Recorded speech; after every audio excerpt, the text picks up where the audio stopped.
आज की क्लास में हम बात करने वाले हैं all accounting vouchers of tally.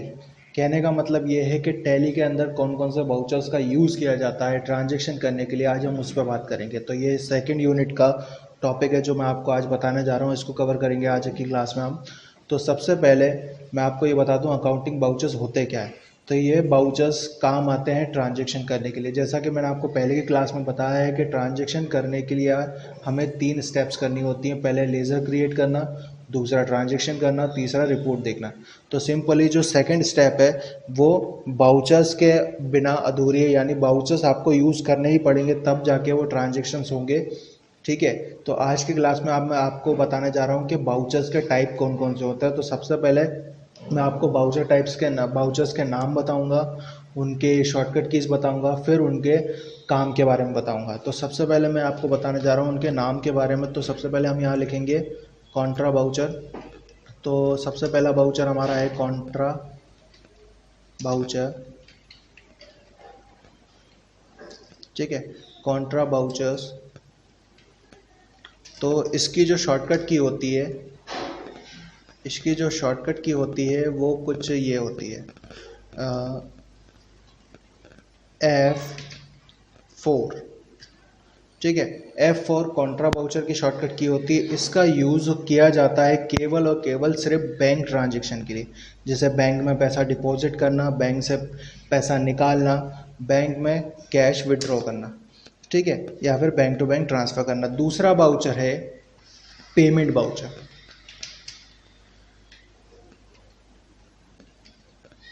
ठीक है, दूसरा बाउचर है पेमेंट बाउचर। इसकी शॉर्टकट की होती है F5। ठीक है, इस बाउचर का यूज़ किया जाता है पेमेंट करने के लिए। तो पेमेंट करने के लिए बाउचर का यूज़ किया जाता है, जैसे कि फॉर एग्जांपल हम मान लेते हैं कि मनीष को 2000 रुपये देने हैं। तो आप किस बाउचर से दोगे? तो मनीष को दिए जाएंगे 2000 रुपये पेमेंट बाउचर से। ठीक है, और तीसरा बाउचर है हमारा रिसिप्ट बाउचर।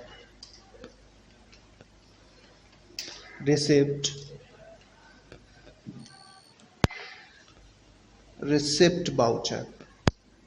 ठीक है, यहाँ पे आ जाएगा रिसिप्ट बाउचर। इसकी शॉर्टकट की होती है F6।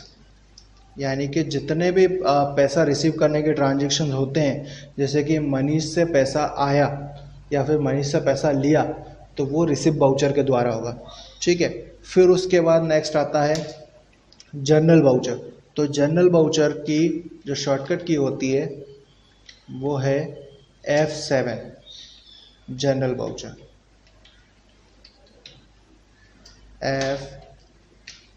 F7।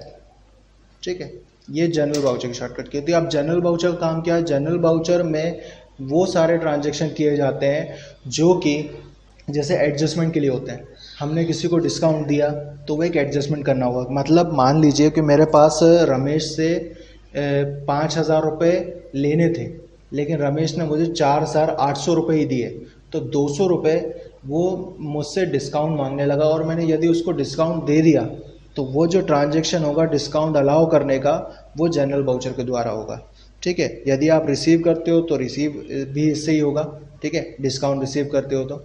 और नेक्स्ट हमारा बाउचर है सेल्स बाउचर। तो यहाँ पे हम लिखने वाला हूँ मैं सेल्स बाउचर। ये सबसे ज़्यादा यूज़ करने वाला बाउचर है, क्योंकि बेसिकली बिजनेस में परचेस और सेल ज़्यादा की जाती है। तो सेल्स बाउचर एक तरह का इनवॉइस बाउचर भी यूज़ कर सकते हो आप। इसको एज ए इनवॉइस भी यूज़ कर सकते हो, एज अ बाउचर भी यूज़ कर सकते हो। इनवॉइस का मतलब होता है बिल बनाना, और बाउचर का मतलब होता है एंट्री करना। यानी कि बाउचर में आपको सिर्फ डेबिट और क्रेडिट दिखाई देगा, जबकि इनवॉइस में आपको पूरी डिटेल मिलेगी, पार्टी अकाउंट नेम। ठीक है, आप उसमें नेम ऑफ आइटम लिख सकते हो, बहुत सारी चीज़ें लिख सकते हो। उसके बाद नेक्स्ट बाउचर है हमारा purchase voucher. Sales voucher sales के लिए यूज़ होता है, परचेस बाउचर परचेस के लिए यूज़ होगा। ठीक है, तो परचेस बाउचर का सिर्फ काम है परचेस करना, तो आप इससे सिर्फ परचेस ही कर सकते हो। इसकी शॉर्टकट की होती है F9। ठीक है, F9 इसकी शॉर्टकट की रहेगी। उसके बाद जो नेक्स्ट बाउचर होते हैं हमारे, वो एक एडजस्टमेंट करने के लिए होते हैं। कहने का मतलब ये है कि यदि आपने परचेस किया है तो आप परचेस रिटर्न कैसे करोगे। तो जैसे मैंने मान लीजिए मैंने पहले सेल्स वाउचर लिख दिया तो, और मैंने सेल किया माल को उधार में या क्या कैश में, यदि किसी ने मुझे माल वापस लौटा दिया तो मैं वापस कैसे लूँगा, तो उसको लूँगा सेल्स रिटर्न बाउचर से।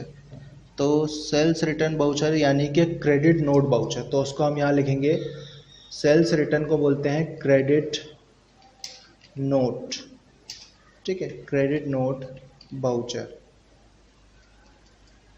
क्रेडिट नोट बाउचर, ठीक है। इसकी शॉर्टकट की होती है कंट्रोल के साथ F8,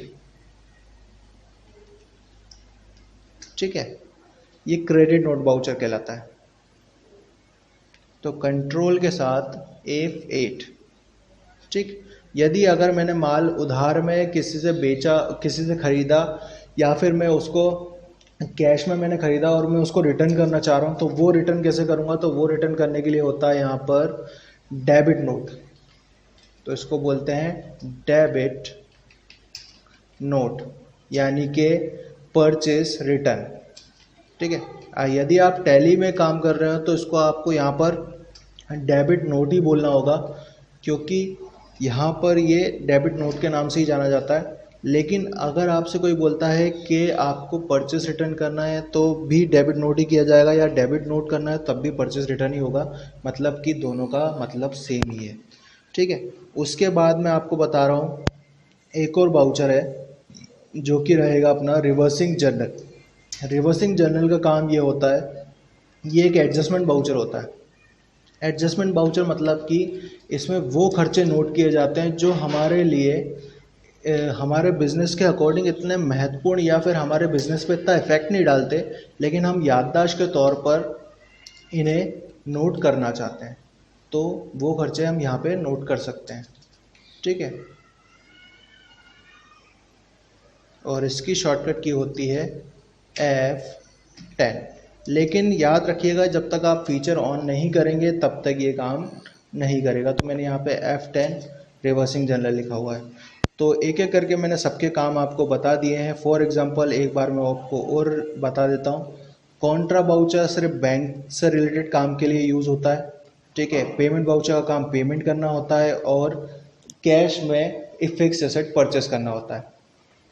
दूसरा है रिसिप्ट बाउचर, इसका काम होता है कैश रिसीव करना, और दूसरा इसका काम होता है फिक्स एसेट को कैश में सेल करना, ठीक है। उसके बाद जनरल बाउचर, ये एडजस्टमेंट एंट्रियों के लिए यूज़ होता है। तो जनरल बाउचर में एडजस्टमेंट एंट्री कौन कौन सी की जा सकती हैं, वो सारी एंट्रियाँ की जा सकती हैं जो एडजस्टमेंट के लिए होती हैं। फॉर एग्जांपल हम जैसे मान लीजिए कि मुझे डिस्काउंट रिसीव करना है, डिस्काउंट अलाउ करना है, बैड डेब्ट्स हो गए, ठीक है। बैड डेब्ट्स मतलब आपका पैसा डूब जाना, सेल्स का काम है सेल्स करना, क्रेडिट नोट का काम है सेल्स रिटर्न करना, ठीक है। परचेस का काम है परचेस करना, और डेबिट नोट का काम है परचेस रिटर्न करना। रिवर्सिंग जर्नल में उन खर्चों को नोट किया जाता है जो हमारे बिजनेस के अकॉर्डिंग छोटे मोटे होते हैं और एक्सेप्शन केस में किए जाते हैं, लेकिन हम उन्हें याददाश्त के तौर पर रखते हैं, ठीक है, रिवर्सिंग जर्नल में। और इनका इफेक्ट ना तो बैलेंस शीट पे दिखाई देता, ना ही आपको प्रॉफिट एंड लॉस पे दिखाई देगा। ये दिखाई देगा आपको